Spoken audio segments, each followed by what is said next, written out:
वन्दितु सर्वसिद्धे ध्रुवममलमणोभमं गतिं पत्ते वोच्छामि समय पाहुड निर्मो सुध केवली भरिदम। पंच परमेष्ठी भगवान की जय। आचार्य बता रहे हैं कोई भी द्रव्य जब अन्य रूप गुण द्रव्य से परिणमन नहीं करता तो कर्ता नहीं हो सकता। देखें गाथा नंबर 111। दव गुण सयवादा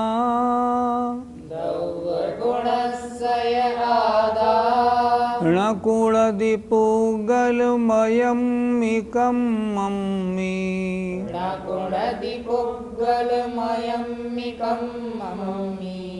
तम उभयमकुवन्तो तम्मिकहं तस्य शोकर्ता।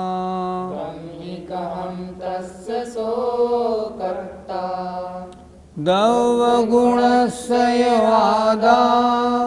नकुलदिपुगलमयमिकं मम्मी तम उभयमकुवन्तो तम्मिकहं तस्य शोकर्ता।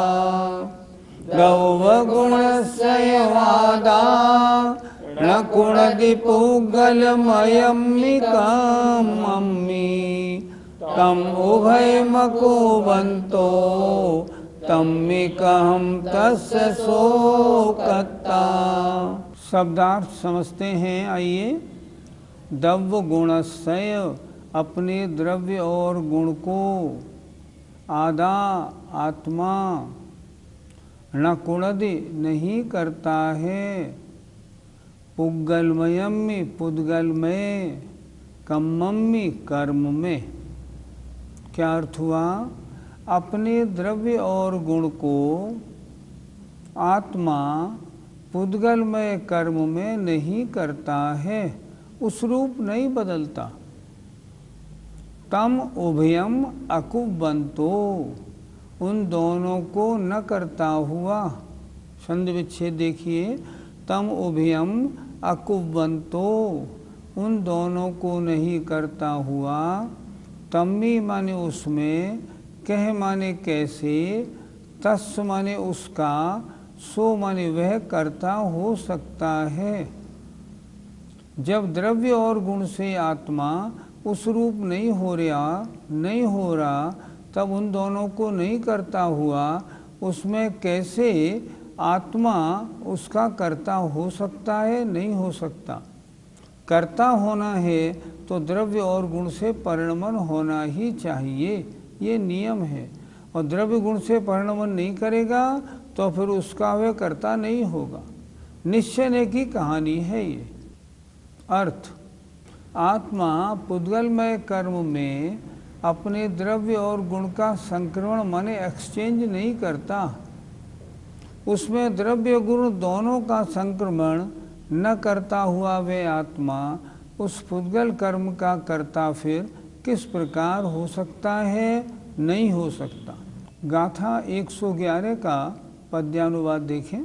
तादात्म्य धार निज द्रव्य निजी गुणों से आत्मा उन्हें कर रहा कि युगों युगों से पाया सुयोग विधि पुद्गल का तथापि स्वामी न आत्म बना विधि का कदापि। गाथा में कितना सुंदर वर्णन किया है।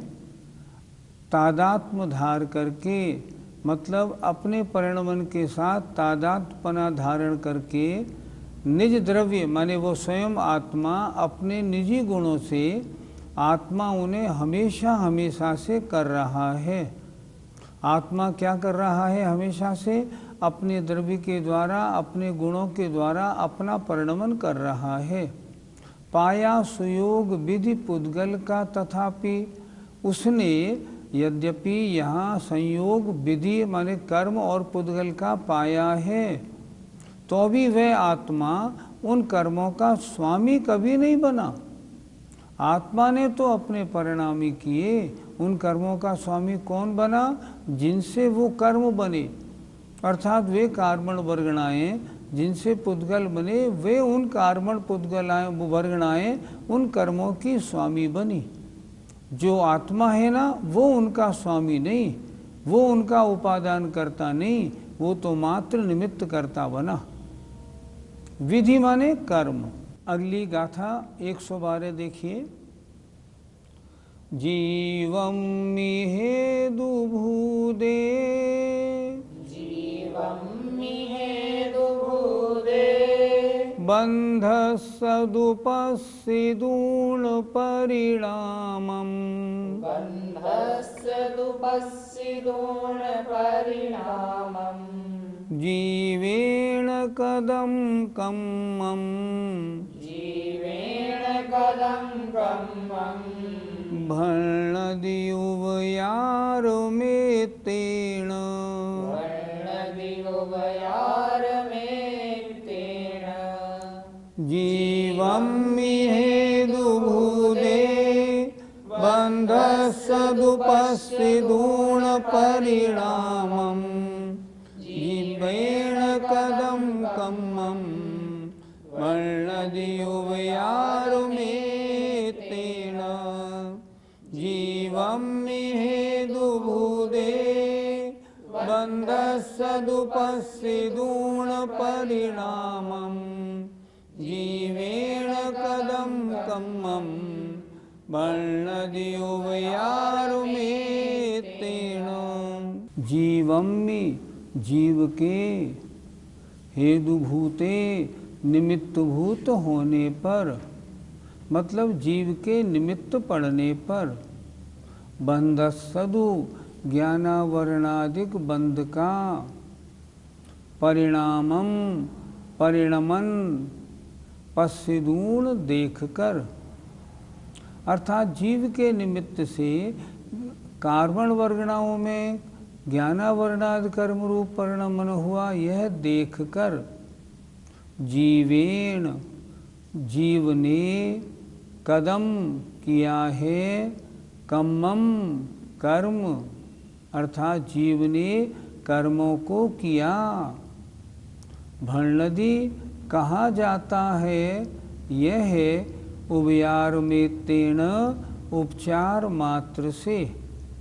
उपचार माने व्यवहार मात्र से, ऐसा हुआ नहीं पर ऐसा कहने में आता है। फिर एक बार देखें ऊपर से, जीवम मिहेदु भूदे, जीव के निमित्त भूत होने पर, हेतु माने निमित्त, बंधस्स ज्ञानावरणादिक कर्म बंध का, परिणामम परिणमन पश्चिदूण देखकर, जीवेण कम्मम कदम, जीव ने कर्म किया, ऐसा उभयारमेतेन उपचार मात्र से कहा जाता है। ऐसा है नहीं पर कहने में आता है। क्यों? क्योंकि जीव ने उनके जीव के द्वारा निमित्त भूत होने पर उनका परिणमन हुआ, इसलिए ये कहते हैं कि जीव ने ये परिणमन किया। अर्थ, जीव के निमित्त भूत होने पर ज्ञानावरणादि बंध का परिणमन देखकर जीव ने कर्म किया, यह उपचार मात्र से कहा जाता है। वास्तविकता तो ये है, कार्मण वर्गणाएं ज्ञानावरणादि रूप कर्म स्वयं परिणमन करके बनी हैं। जीव तो मात्र निमित्त भूत है। पंडित जी, तो क्या फिर पुद्गल भी शुद्ध होने के बाद फिर अशुद्ध नहीं होता? पुद्गल की शुद्ध अवस्था क्या है और अशुद्ध अवस्था क्या है, पहले इसको हमें समझना चाहिए। पुद्गल की शुद्ध अवस्था का मतलब है अणु, अशुद्ध अवस्था का मतलब है स्कंध। जो अणु हैं, जब दो अणु या दो से ज़्यादा अणु जुड़ जाते हैं तो वो स्कंद बन जाते हैं। ये पुद्गल की अशुद्ध अवस्था है, और जो अणु है ना वो पुद्गल की शुद्ध अवस्था है। जीव जो शुद्ध हो जाता है वो कभी अशुद्ध नहीं होता। पहले अनादिकाल से अशुद्ध था, अब अगर वो तपस्या करके मोक्ष प्राप्त कर गया है, अब कभी संसार में नहीं आएगा। ये जीव का। पुद्गल के बारे में, पुद्गल कभी शुद्ध होता है, कभी अशुद्ध होता है, कभी शुद्ध होता है, कभी अशुद्ध होता है। शुद्ध कौन सा है? जो उसकी अणुदशा है, और जहाँ मिला और स्कंद बना वो अशुद्ध हो गया। अशुद्ध स्कंद बन गया, अब स्कंद टूटा, उसमें से फिर जो अणु बना वो फिर शुद्ध हो गया। अणु बेईमान है, कभी शुद्ध हो जाता है, कभी अशुद्ध हो जाता है। लेकिन आचार्य श्री कहते हैं जब भी मुझे अणु की चर्चा आती है मेरे ध्यान में, तो मैं हमेशा कालाणु को याद करता हूँ। मुझे तो कालाणु पसंद है। हमने पूछा महाराज क्यों? कालाणु या पुद्गल का अणु, बात तो एक ही है। नहीं नहीं, कालाणु कभी अशुद्ध नहीं होता। कालाणु जुड़ के स्कंद नहीं बनता, पुद्गल का अणु जुड़ के स्कंद बन जाता है। इसलिए पुद्गल का अणु आचार्य श्री कहते हैं हमें अच्छा नहीं दिखाई पड़ता। जब भी अणु की बात होती है हम हमेशा कालाणु की बात करते हैं। इसलिए पुद्गल द्रव्य कभी शुद्ध हो जाता है, कभी अशुद्ध हो जाता है, फिर शुद्ध हो जाता है, अशुद्ध हो जाता है। हाँ, एक बात ज़रूर है, किन्हीं आचार्यों ने ये भी लिखा है, आज भी ऐसे अनंतानंत अणु हैं जो कभी स्कंद भाव को, मतलब अशुद्धि को प्राप्ति नहीं हुए। उनमें यद्यपि अशुद्ध होने की योग्यता है। अशुद्ध होने में क्या चाहिए योग्यता? स्निग्ध रूक्षत्वाद बंध। स्निग्ध और रूक्ष इन दो गुणों के कारण बंध होता है। प्रत्येक अणु में दो स्पर्श गुण होते हैं, एक तो उस शीत और उष्ण में से एक, स्निग्ध और रूक्ष में से एक। अब स्निग्ध रूक्ष में से जो एक गुण है उस अणु में, वो बंध में कारण है। लेकिन फिर भी ऐसे अनंतानंत अणु संसार में आज भी हैं जो कभी स्कंद भाव को प्राप्त नहीं हुए। आगे होंगे या नहीं होंगे वो अलग बात है, पर आज तक नहीं हुए ऐसे अनंतानंत अणु हैं। इसलिए पुद्गल में ये बात नहीं जो जीव में है। जीव शुद्ध होने के बाद अशुद्ध कभी नहीं होता। पुद्गल शुद्ध होने के बाद अशुद्ध, अशुद्ध होने के बाद शुद्ध कभी भी हो जाता है। इसलिए उन्होंने लिखा भेदादणु हूँ। अणु की उत्पत्ति भेद से होती है। स्कंद के टुकड़े करे करे करे करे क्या बचा? अणु बचा। ये अब शुद्ध पुद्गल अणु है। इस तरह जीव शुद्ध होने पे अशुद्ध नहीं होता, लेकिन अणु जो है कभी अशुद्ध कभी शुद्ध होता रहता है। पंडित जी, यहाँ कर्मों का कर्ता जीव को क्यों कहा है फिर?